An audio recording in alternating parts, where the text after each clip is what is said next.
Radio Karoual, le journal, présentation Fatmata Diko.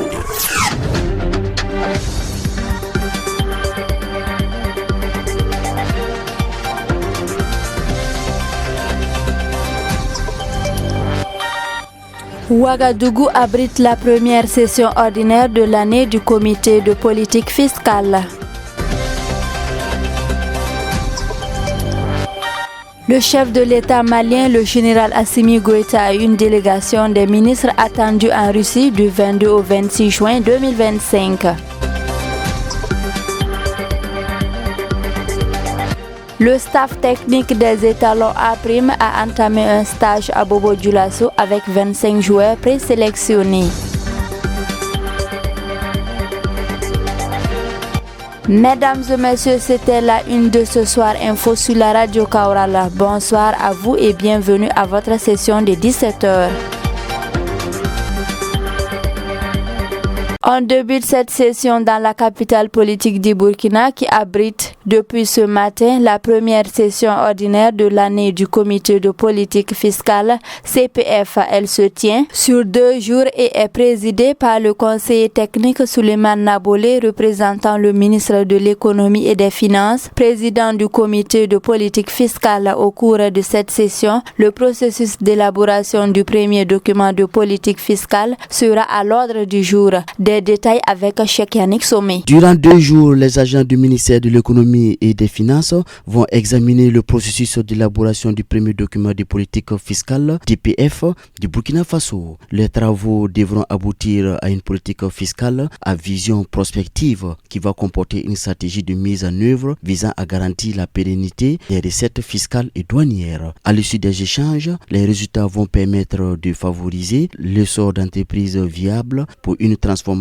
structurelle de l'économie nationale et aussi de renforcer l'attractivité du pays. Ce document de politique fiscale sera le référentiel stratégique en matière de pilotage des finances publiques. Les acteurs ambitionnent bâtir un système fiscal performant, équitable et pourvoyeur de ressources au service du développement économique et social durable du Burkina Faso à l'horizon 2034. Rappelons que la réflexion autour de cette politique date de septembre 2024 pour une mise en œuvre effective à partir de juin 2026. Le système fiscal national doit bénéficier de la modernisation de l'administration afin de permettre aux autorités de créer de l'espace budgétaire qui garantit l'offre des services publics de qualité et attire les investisseurs. De Ouagadougou à Zignaré pour évoquer la question de la cohésion sociale. En effet, depuis le mardi 17 juin 2025 à Zignaré, dans la région du Plateau central, l'Ittihad islamique du Burkina Faso et l'Union des religieux et coutumiers du Burkina Faso examinent un document du plaidoyer et la sensibilisation autour du vivre ensemble afin de se l'approprier. L'atelier s'est ouvert en présence de Amidou Kone, secrétaire technique du ministère en charge de l'action humanitaire. L'essence de la rencontre dans ce reportage de Ismaël Konfé. L'association Ittihad islamique signifie Union islamique du Burkina et les leaders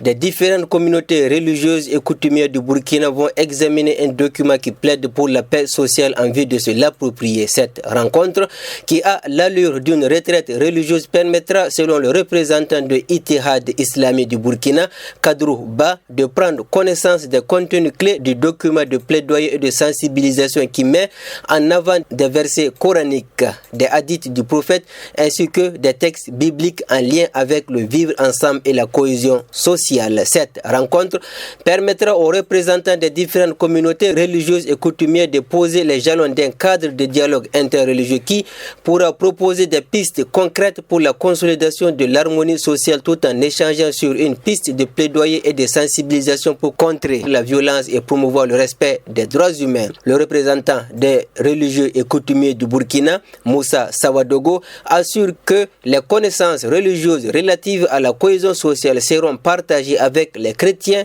catholiques, les prêcheurs et surtout avec les enseignants arabophones, et des messages adaptés au contexte actuel seront élaborés pour les imams pour leur sermon de vendredi.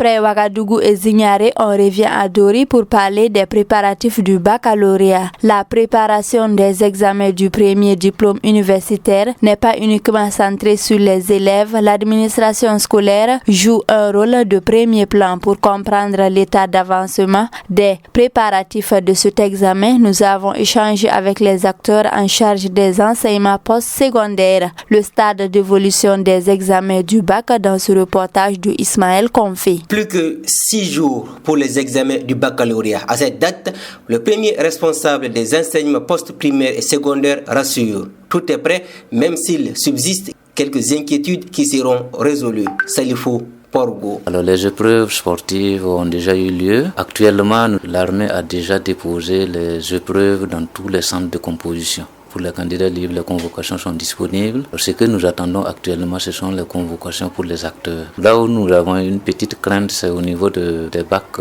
professionnels. Nous avons appris que certains qui sont partis. On espère que ceux qui sont là pourront en fait tenir le jury. Dans le cas contraire aussi, on trouvera une solution. De la direction régionale, cap sur le lycée Wendou. Selon la proviseure, les élèves sont prêts, même si elle déplore le manque de cours d'appui qui jadis était soutenu par les organisations non gouvernementales. Alima Wedraogo. À l'approche de cet examen du baccalauréat, disons que les candidats sont prêts, c'est vrai. Les professeurs sont restés sur place, ils les viennent en aide, même si nous notons qu'il y a quand même un manque de cours d'appui qui était organisé par les ONG au profit de nos élèves. Mais le contexte sécuritaire qui ne facilite pas les choses, nous n'avons pas vraiment eu droit à ces cours cette année. Après le bureau, nous nous sommes rendus dans les classes. Omar Aldouma Maïga, la trentaine révolue, dispense des cours en physique-chimie. Il indique qu'en plus des cours, les élèves ont bénéficié des cours d'appui, tout en espérant que ces efforts vont porter fruit. Pour le bac, c'est un peu comme tout ce que les autres enseignants ont fait.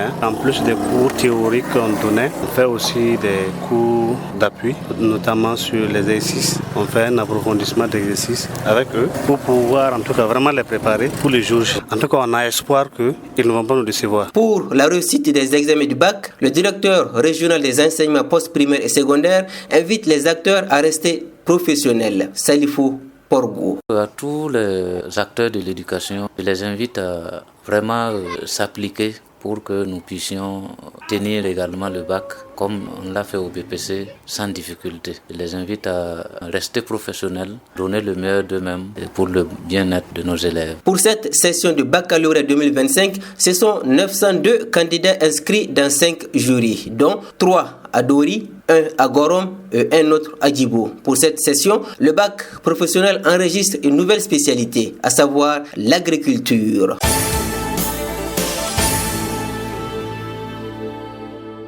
Hors de chez nous, le chef de l'État malien, le général Assimi Goïta et une délégation des ministres sont attendus en Russie du 22 au 26 juin 2025 dans le cadre de la coopération entre les deux pays. Au cours de cette visite, leurs échanges vont porter sur plusieurs disciplines comme l'énergie et l'agriculture ainsi que dans le domaine militaro-technique.